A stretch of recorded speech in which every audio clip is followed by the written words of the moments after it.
You don't have a willpower problem. You have a wiring problem, and the monks solved it more than 1,000 years before the first brain scan. Here is the promise I'm making you. By the end of this video, modern neuroscience and the ancient church are going to agree completely on how a scattered, anxious, compulsive mind gets made new, and on the single daily habit that does it. After hundreds of hours buried in both the brain imaging research and the writings of the desert monks, I keep landing in the same place. They are describing the same event. So picture your mind as a field with a footpath worn across it. Some trails you walked on purpose, most you didn't. By the end, you'll know the one shift your brain has been waiting for, and I promise it's not the one you'd guess. But before any of that makes sense, I have to show you why the thing you've been trying has been quietly failing you. The internet has one answer for you: more discipline. Grind harder, do a 30-day dopamine detox, and white-knuckle your way through. And before we go further, one gentle thing: if you're wrestling with real anxiety, depression, or compulsion, nothing here is medical advice. Please walk it alongside a doctor, a counselor, or a pastor. Now the willpower fix. For a week, it works. Then you're back, scrolling, scattered, ashamed. Why? Because willpower treats the symptom, not the root. The root is structural. Every time your attention bolts to your phone, you walk the same trail across the field again, and that trail gets deeper, smoother, more automatic. You are not weak. You have simply worn, through thousands of repetitions, a superhighway your mind now takes on its own. Brain scientists even have a name for that default trail: the default mode network.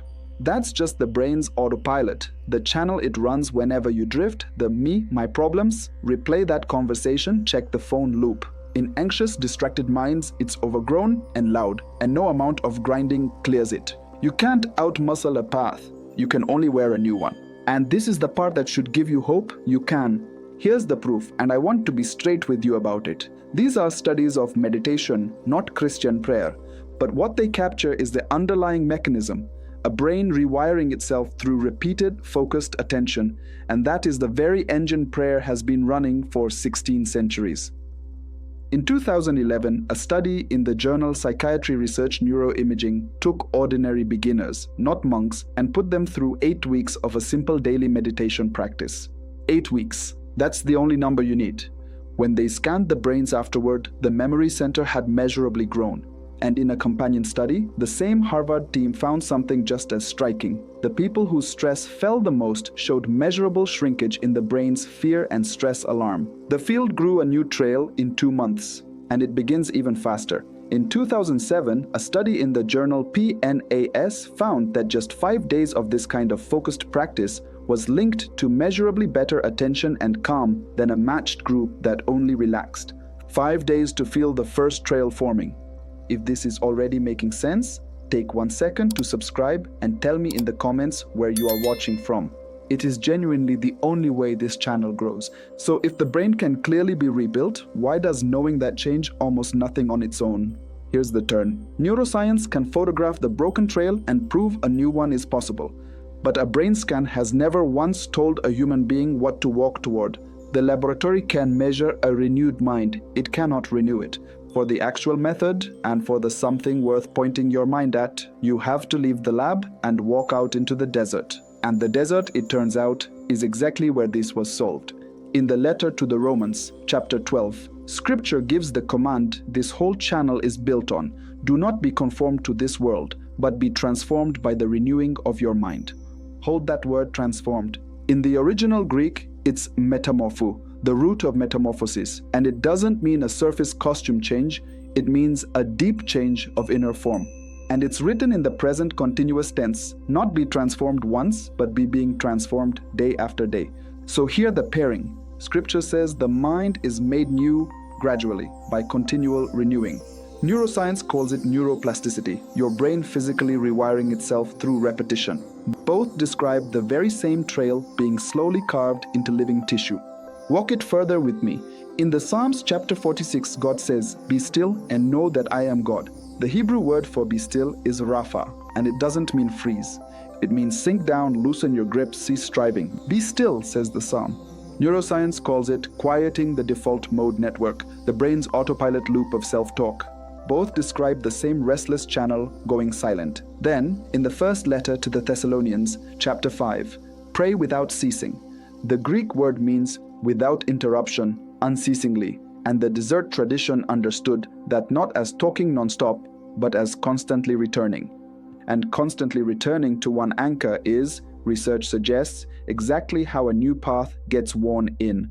This is where the ancient church hands us the habit itself. A monk named John Cassian, writing in the early 5th century, recorded the teaching of a desert elder named Abba Isaac. Take a single short sacred sentence and pray it, in his words, ceaselessly and continuously. His line was, "O God, come to my assistance."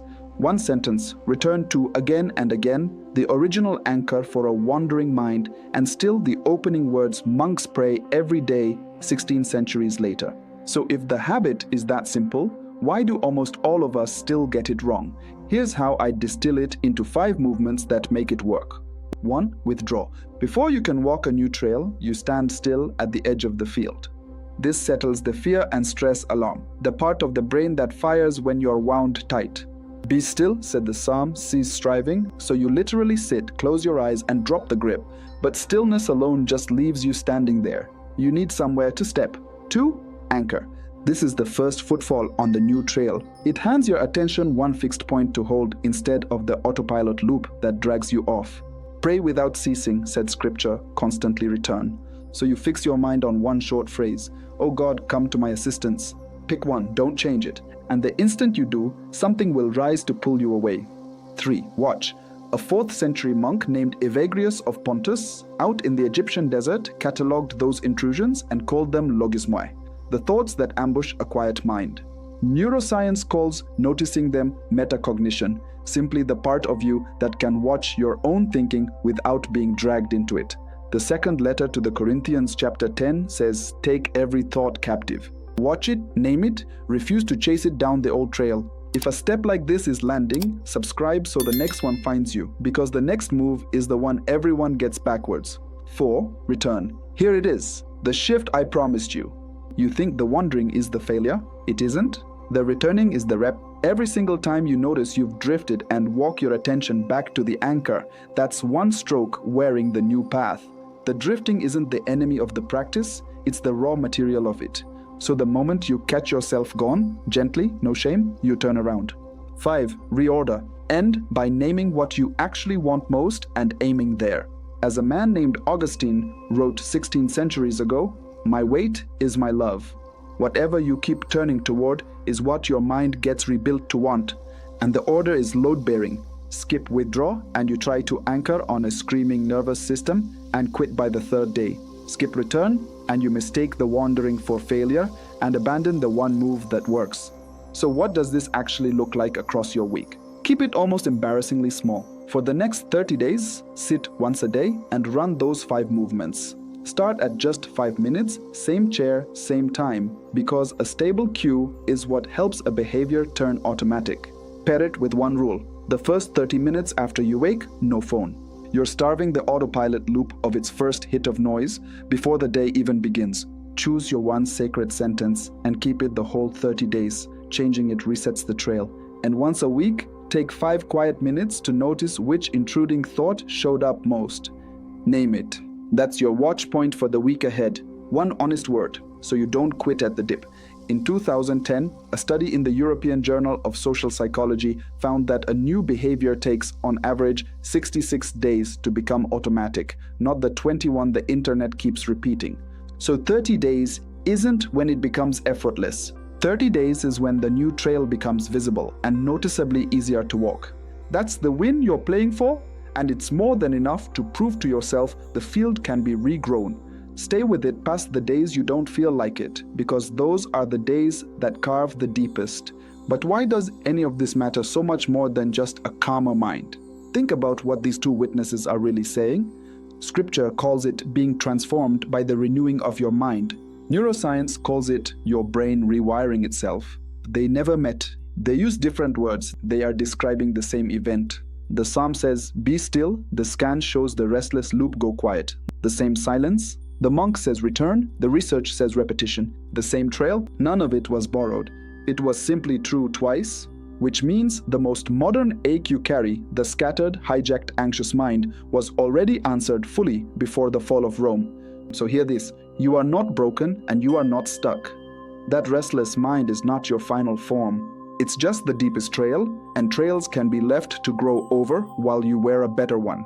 30 days, one chair, one sentence.